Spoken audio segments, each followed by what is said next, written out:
Hello मेरे प्यारे बच्चों, आप लोगों का एक बार फिर से रेनबो एजुकेशन इंग्लिश में बहुत बहुत स्वागत है। चलिए, आज का जो टॉपिक है हिंदी रचना व्याकरण यानी हिंदी व्याकरण का शब्द विचार के ऊपर शब्द किसे कहते हैं, आपके स्क्रीन पे दिख रहा होगा। अगर आप लोग इस चैनल पे नए हैं तो चैनल को जल्दी से फटाफट सब्सक्राइब कर दे और बेल आइकन दबा ले, ताकि इस तरह से रिलेटेड वीडियो आप तक पहुंचता रहे। और साथ ही इंग्लिश का भी क्लास चल रहा है, ग्रामेटिकली और बुक का भी पढ़ाया जा रहा है, तो आप इस चैनल को फटाफट से सब्सक्राइब कीजिए, ठीक है। और दोस्तों के साथ ज़्यादा से ज़्यादा शेयर कीजिए।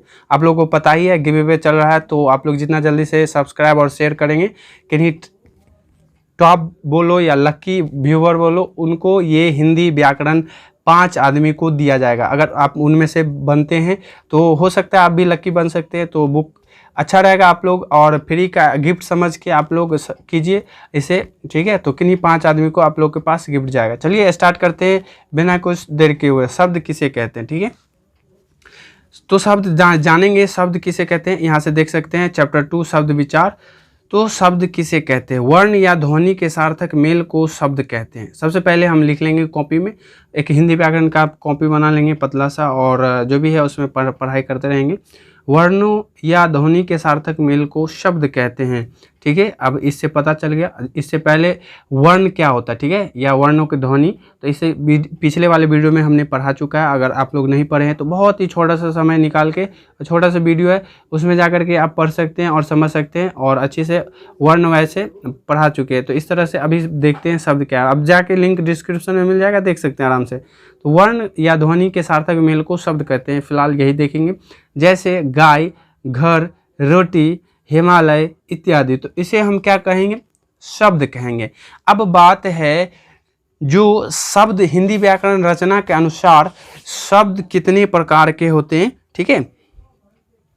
अब जो है मेन जो हिंदी व्याकरण में इस तरह से बताया गया है, शब्द यानी उत्पत्ति के आधार से अलग भेद होते हैं, रचना और बनावट के आधार पे अलग। 2 ही होते हैं बस, रचना और बोलो या बनावट, उसी को कंस्ट्रक्शन बोलते हैं, रचना, ठीक है। तो एक होता है लेकिन उत्पत्ति, यहाँ पे स्क्रीन पे देख सकते हैं आप, ठीक है, जो कन्फ्यूजन नहीं होगा। आप लोगों को ज़्यादा भगा दिए। हाँ, शब्द के भेद, यहाँ से पहला है उत्पत्ति के आधार पे। उत्पत्ति की दृष्टि से शब्द के 4 भेद होते हैं। जी हाँ, शब्द के 4 भेद होते हैं। पहला जो है तत्सम शब्द, तद्भव शब्द, देशज शब्द, विदेशज शब्द। तो ये सब हिंदी व्याकरण में है, बड़ा मतलब सुनने में पढ़ने में बहुत मज़ा लगता है, लेकिन ध्यान नहीं रख पाता है, क्योंकि हम लोग चल रहे हैं थोड़ा वेस्टर्न सिविलाइजेशन की तरह। हाई हेलो हमेशा हिंदी इंग्लिश में ही करते रहते हैं, हिंदी व्याकरण पढ़ते नहीं। जब एग्ज़ाम आता तो पढ़ना स्टार्ट करते हैं। अगर आई होप मेरे हिसाब से थोड़ा थोड़ा भी देखते रहेंगे तो समझ में अच्छा से आएगा। तो उत्पत्ति के आधार पर कितने भेद होते हैं, बोलिए आप लोग, कमेंट करके बताइए जल्दी से। तत्सम, तद्भव, देशज एंड विदेशज, मतलब हम भी मॉडर्न होते जा रहे हैं, मतलब और विदेशज, ठीक है। तो पहला है तत्सम, ठीक है। तत्सम शब्द किसे बोलेंगे या किसे कहते हैं, ऐसे आप लोग लिख लेंगे कॉपी में, या ऐसे भी तत्सम लिख के डैश दे देंगे तो चल जाएगा, कोई नहीं। हिंदी में संस्कृत के मूल शब्दों को तत्सम शब्द कहा जाता है।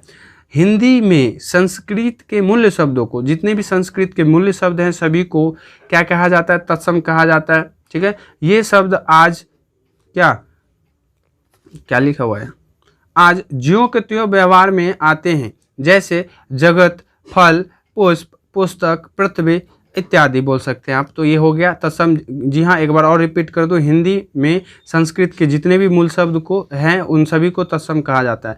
सेकेंड है तद्भव। जी, नाम से ही क्लियर, तद्भव। तत्सम के बिगड़े रूप को तद्भव कहते हैं। ये जो इसमें बिगड़ा हुआ पार्ट था, बिगड़ा रूप था, इस तत्सम को, बिगड़े रूप को तद्भव कहते हैं। जैसे में आप देख सकते हैं अग्नि, ये तत्सम का बिगड़ा हुआ रूप है, ठीक है।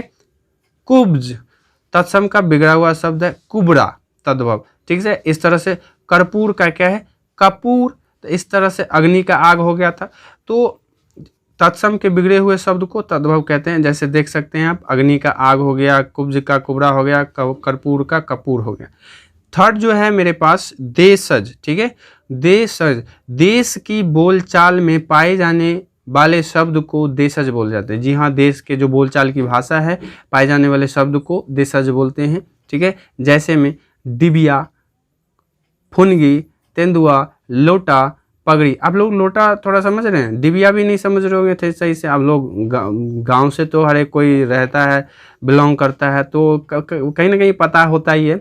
बड़ा सा अच्छा सा नाम है डिबिया, फुनगी, तेंदुआ, लोटा, जिसमें अब तो हम लोग बोतल में ही पानी पीते हैं, लेकिन हम लोग का परंपरा और जो भी है अपना कल्चर, वो गिलास और लोटा, जो नहीं है गिलास में, गिलास तो जानते ही होंगे, लोटा बाउल जिसको बोलते हैं, उसी को बोला जाता है, तो पानी पीते हैं उसमें, पगड़ी इत्यादि। ठीक है, नेक्स्ट जो है मेरा विदेशज, जिन शब्दों का जन्म विदेश में हुआ हो, जिनसे विदेश मतलब कुछ बोलने से फील आता है, उन्हें विदेशज कहा जाता है। जैसे में आप देख सकते हैं सारा का सारा वर्ड, प्लेटफॉर्म, हॉस्पिटल, देख सकते हैं आप हॉस्पिटल, डॉक्टर, बुक, टेबल, रोज यूज होता है। और ये सभी जो है आप देख सकते हैं, यहाँ से पता चल रहा होगा, ये शब्द जो है विदेशज हैं।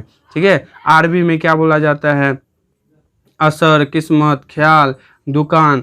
अंग्रेजी में देख सकते हैं आप, फारसी में क्या बोला जाता है, आराम, अफसोस। तो इस तरह से जो है मेन कहने का मतलब है, जो शब्द के भेद हैं उत्पत्ति के आधार पे 4 भेद हो। कितने भेद हैं? 4 भेद है। कौन कौन सा? तत्सम, यहाँ से देख सकते हैं तत्सम, तद्भव, देशज, यहाँ से नहीं दिख रहा होगा तो यहाँ देख लेंगे देशज, और लास्ट में विदेशज, यानी तत्सम, तद्भव, देशज, विदेशज। ठीक है।